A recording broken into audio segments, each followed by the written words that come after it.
बच्चों, आज हम इस वीडियो में कक्षा 4 इकतारा गणित की जो आपकी पाठ्य पुस्तक है उसका अध्याय 17 रुपये पैसे, इसका जो अभ्यास कार्य है आपके पेज नंबर 133 और 134 पे ये जो दे रखा है इसका हल कर रहे हैं।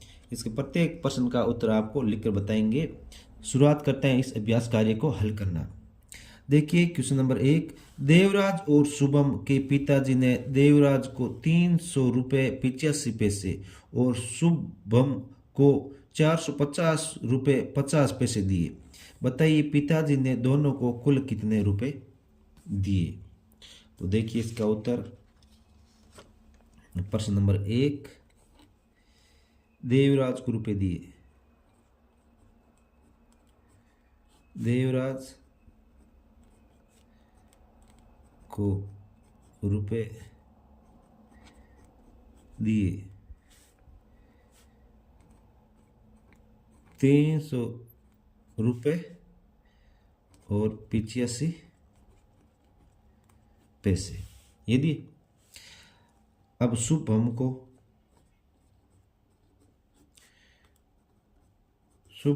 रुपए दिए 450 रुपये और 50 पैसे दिए। दोनों को कुल रुपए दिए। दोनों को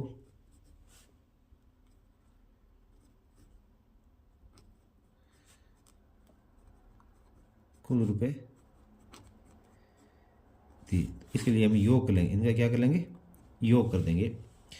5 में 0 जोड़ेंगे 5, 8 5 13, 135 पैसे। और इस तरफ रुपए में देखिए 5, ये 0 जोड़ेंगे तो 0, 5 में 0 जोड़ने पर 5, 4 में 3 जोड़ने पर 7, यानी 750 रुपये 135 पैसे। तो अब बच्चों जो ये 135 पैसे इसमें भी 1 रुपया और बन जाता है। तो ये 750 और 1 रुपया इसमें से 135 पैसे, तो 100 पैसों का 1 रुपये होता है, तो यहाँ 1 रुपये और बन जाएगा। तो ये 751 रुपये हो जाएंगे। 751 रुपये और यहाँ 135 में 100 पैसे निकल गए तो पीछे क्या बचे? 35 पैसे। 35 पैसे यानी 751 रुपये और 35 पैसे बच्चों, इसका आपका उत्तर आ जाएगा। अब नेक्स्ट देखिए प्रश्न नंबर 2, आदित्य के बैंक खाते में 2200 रुपये 75 पैसे थे। उनमें से 856 रुपये 90 पैसे किस्त के कट गए, तो अब उसके खाते में कितने रुपए बचे? अब दूसरे को तो देखिए, आदित्य के पास रुपए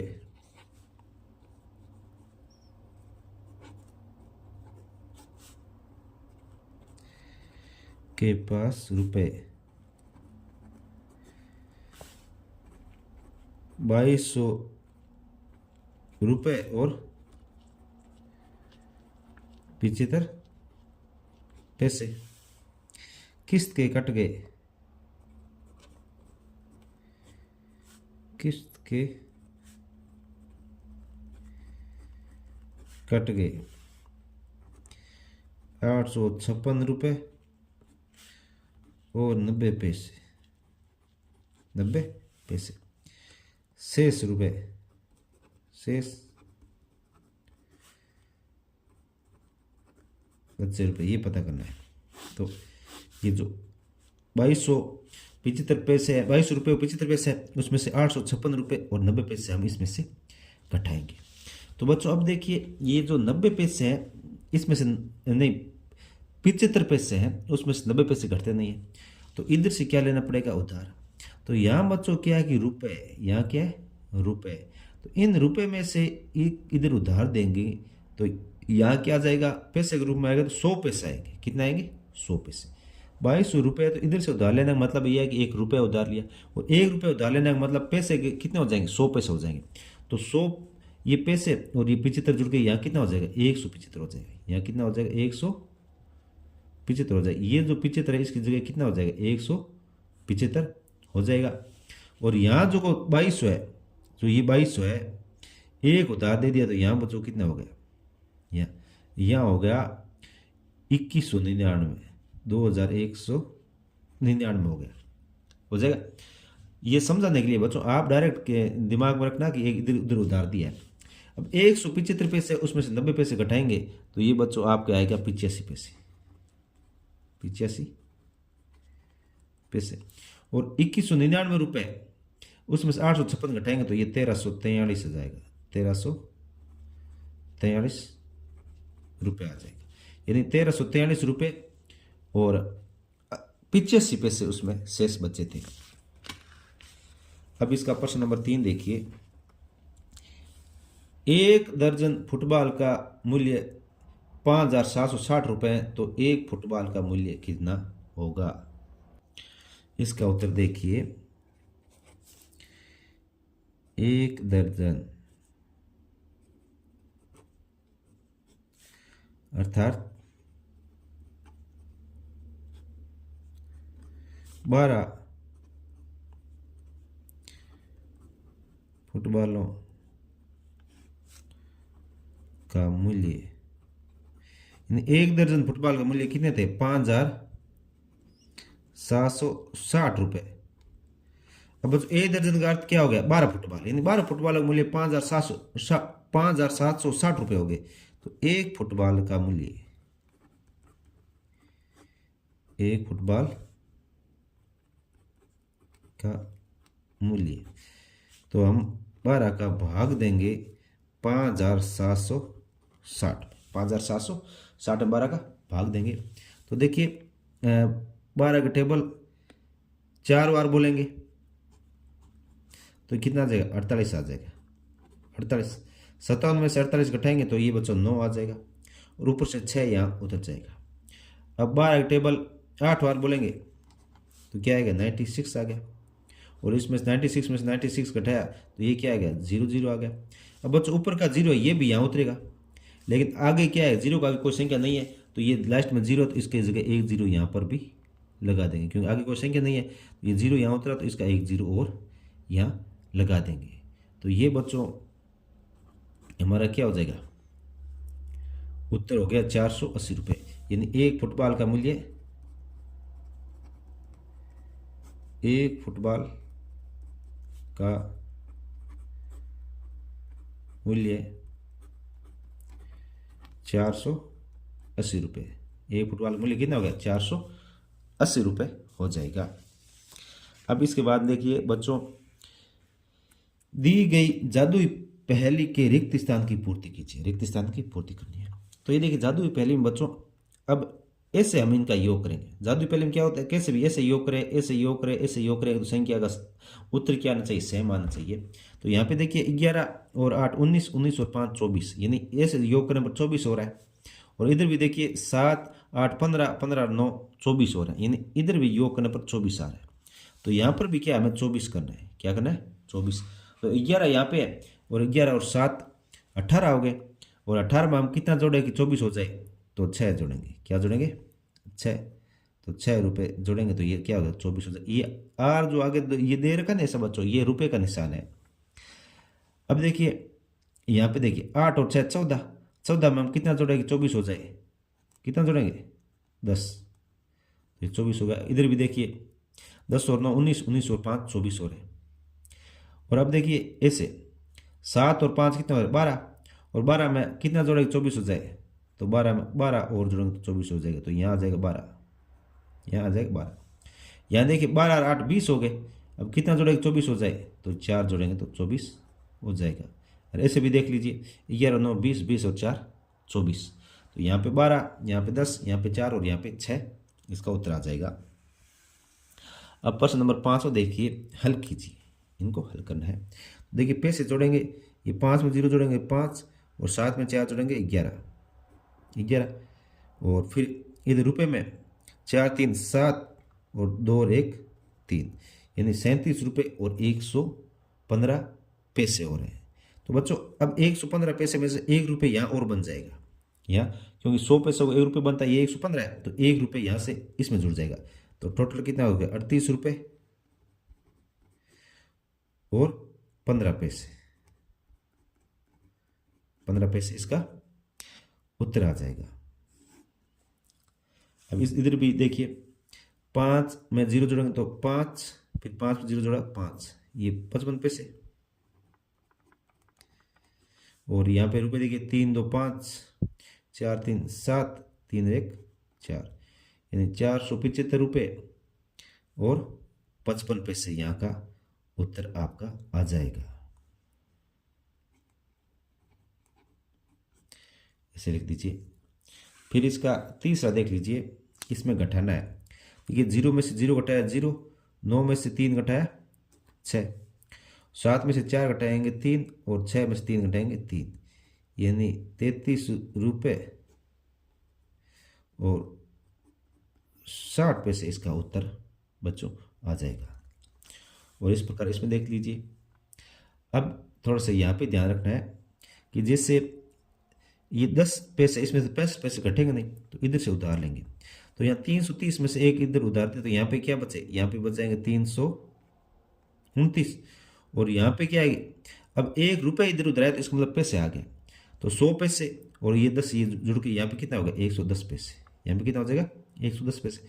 अब 110 है, उसमें से आपको 65 घटाना है तो ये कितना आ जाएगा 45 पैसे, 45 पैसे। और ये 329 है, उसमें से क्या घटाना है 87 घटाना है तो ये आ जाएगा आपके 142 रुपये, 142 रुपये इसका उत्तर आ जाएगा। और फिर नेक्स्ट देखिए, इसमें गुणा है बच्चों, 23 रुपये 45 पैसे गुणा 7 है, ये 7 है तो ये 7 इसका मतलब ये कि 7 इससे भी गुणा होगा और इससे भी गुणा होगा, तो 23 गुणा 7 रुपये और 45 गुणा 7 पैसे। अब जो इन दोनों रुपए का गुणा करेंगे तो ये 161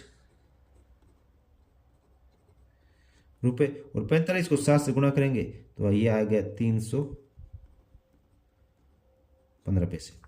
अब यहाँ देखो 315 पैसे, उसमें भी 3 रुपये और बन जाते हैं बच्चों, 3 रुपये और बन जाएंगे तो ये 3 रुपये ना यहाँ से इसमें जुड़ जाएंगे तो ये 164 रुपये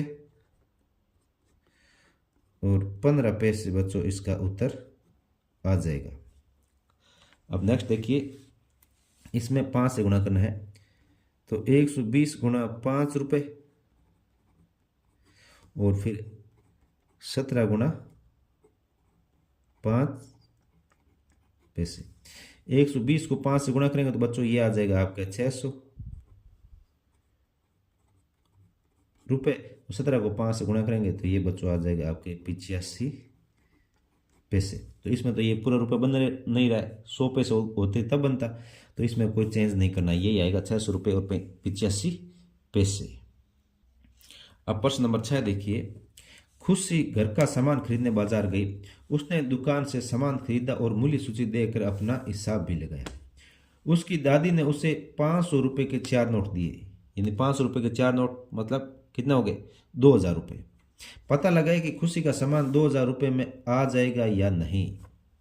अब सामान का पता कैसे करना है, तो बच्चों देखिए ये इधर दे रखा है, यहाँ मूल्य सूची है और यहाँ सामान है और अपना योग करना है। देखिए यहाँ दे रखा है मूल्य सूची में चावल 30 रुपये का, अरहर दाल 100 रुपये, उड़द दाल 120, चीनी 40 रुपये प्रति किलोग्राम के हिसाब से ये, नमक 20 रुपये का 1 किलो, हल्दी 120 रुपये का 1 किलो, आटा 30 रुपये का 1 किलो, चाय पत्ती 160 रुपये का 1 किलो और घी 400 रुपये का 1 किलो।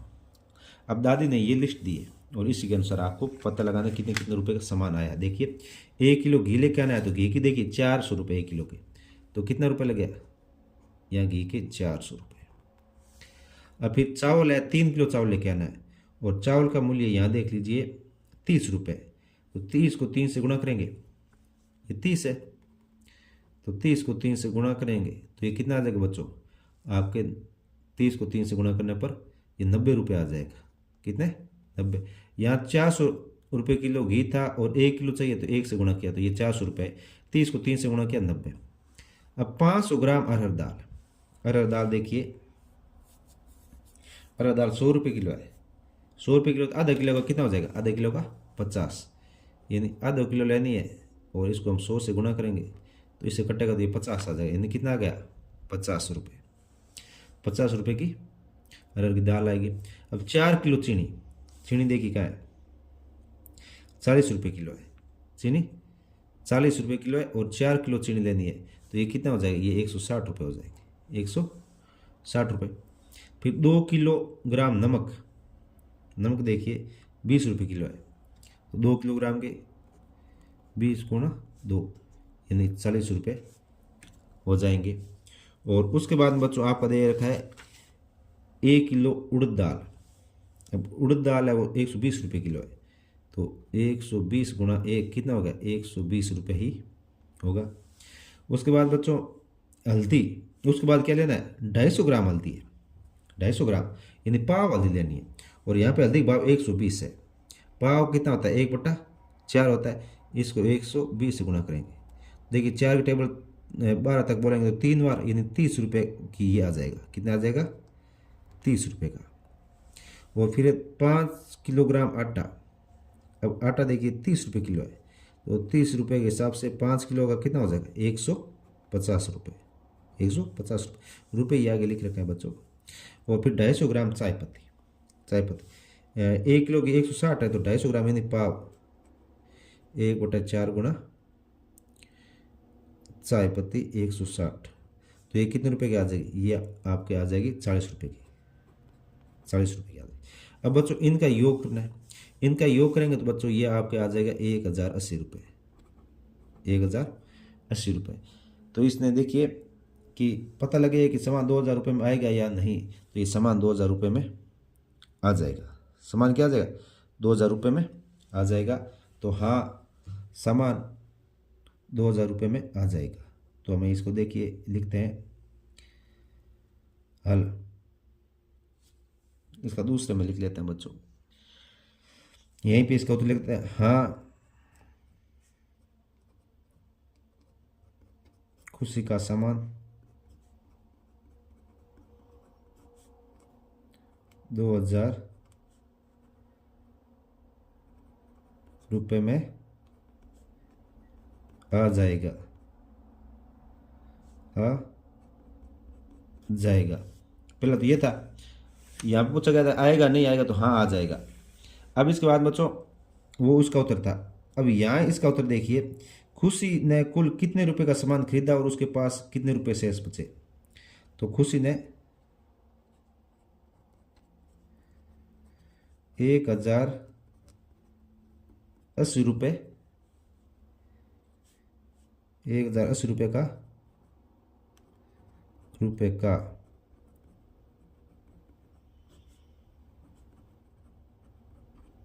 सामान खरीदा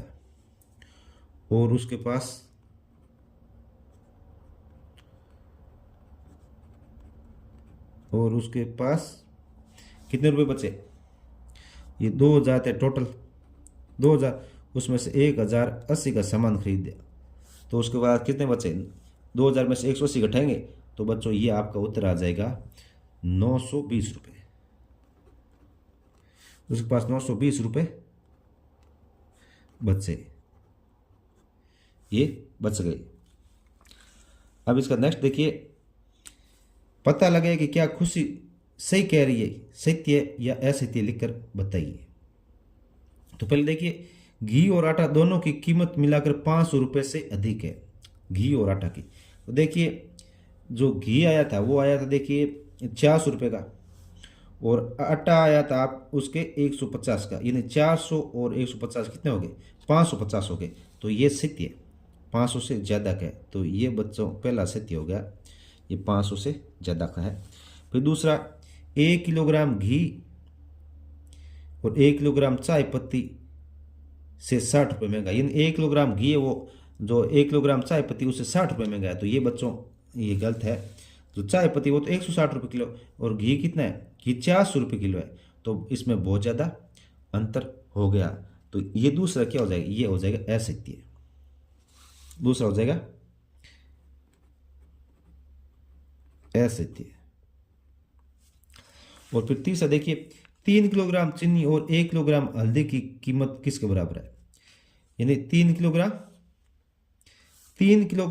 चीनी और 1 किलोग्राम हल्दी की कीमत बराबर है 3 किलोग्राम चीनी। देखिए चीनी का भाव क्या है 40 रुपये किलो, तो 3 किलो के कितने हो गए, 3 किलो का हो जाए 120। और हल्दी का भाव देख लीजिए, हल्दी 120 है, तो ये बराबर है, दोनों बराबर है, तो इसमें बच्चों सत्य हो जाएगा। इन 3 किलो चीनी का भी 120 रुपये होगा और 1 किलोग्राम हल्दी का भी 120 रुपये होगा, तो ये कीमत बराबर है, ये सत्य है। फिर चौथा, अरहर दाल की कीमत उड़द दाल की कीमत से कम है। अरहर दाल की कीमत उड़द दाल की कीमत से कम है। तो देखिए अरहर की दाल 100 रुपये और उड़द की दाल 120 है, तो बच्चों ये बात भी सत्य है, ठीक है।